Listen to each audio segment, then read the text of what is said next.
A very good morning and a welcome to this virtual conference on challenging patriarchy, new spaces and strategies for advancing gender equality in Africa. First of all, I would like to welcome you all here in Nairobi, but also big welcome to the participants in Cape Town, South Africa, and in Abuja, Nigeria.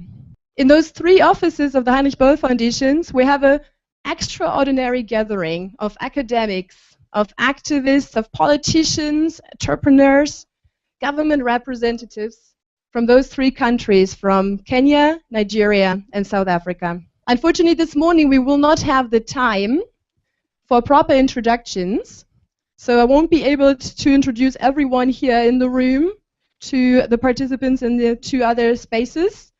But I hope that in the course of the next couple of days, we will be able to get to meet each other more and also understand who is actually here sitting with us.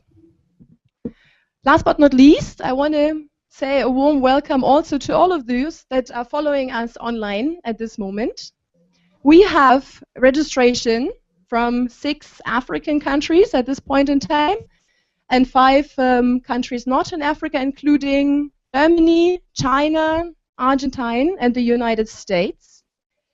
We have many that follow us on Twitter and many that are following us on Facebook, and we do welcome your contributions and your comments to this conference. The conference itself is the result of a collaborative project of the 3 offices of the Heinrich Böll Foundation here in Sub-Saharan Africa, and it started in 2010 with a rather modest goal to undertake video interviews with women political actors in order to provide for us the basis to understand how can we enhance political and institutional responsiveness to gender issues in Nigeria, South Africa, and Kenya.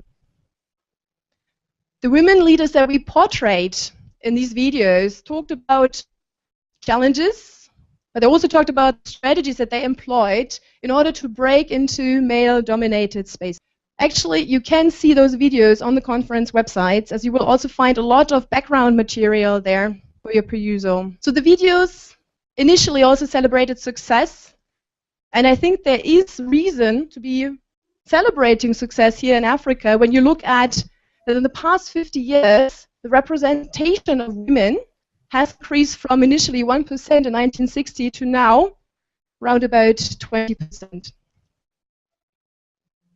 But what those videos also showed us and informed the course of the project is that if we only focus at the state as the main sphere to advance gender equality, that was actually too narrow a focus.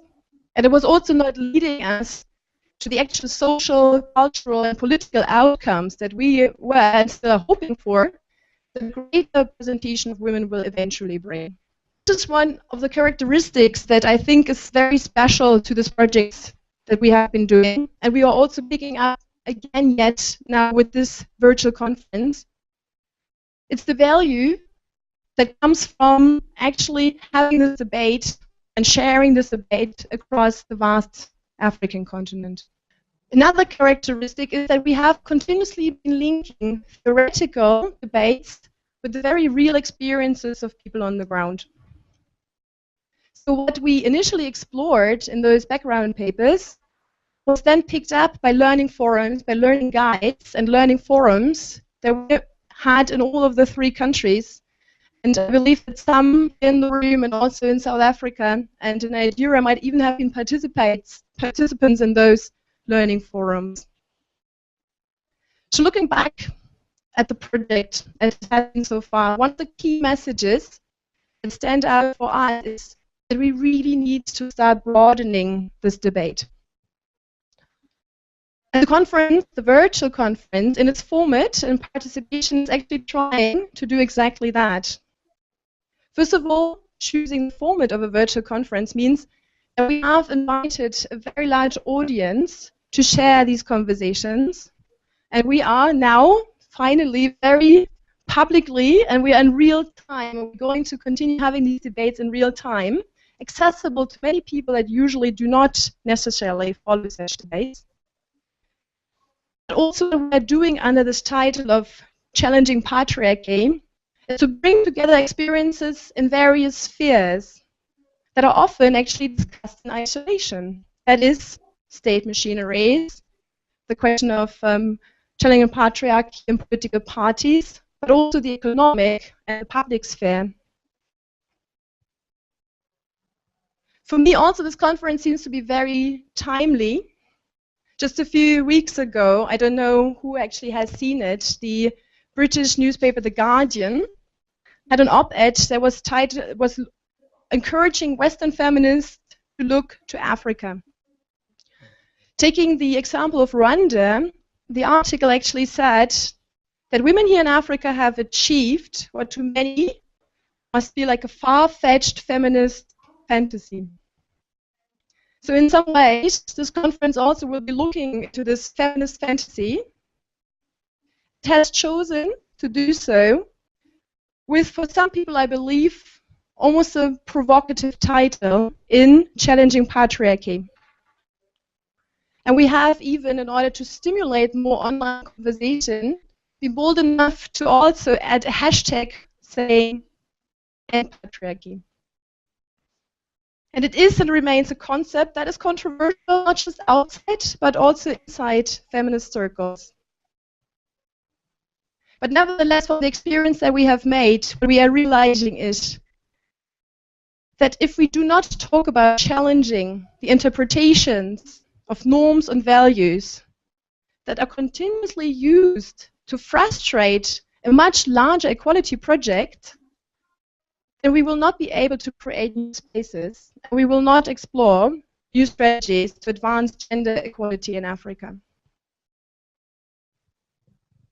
We at the Heinrich Böll Foundation have been working on these issues from the very start of the foundation, here in Germany, but also with our projects globally.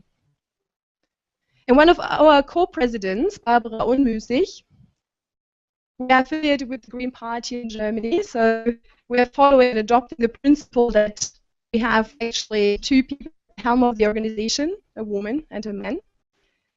So one of our co-presidents, Barbara, has been championing the work on gender equality for the foundation since the very beginning and since she became the president in 2006. You can find her very often speaking publicly about these issues. She's published widely on those debates.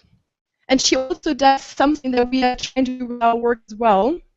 She links the debate around gender issues with the wider discourse, wider green discourse, and looks at questions of development, conflict, and also environment. Barbara would really like to be with us today, either in one of our offices here in Africa or in front of her computer in Berlin.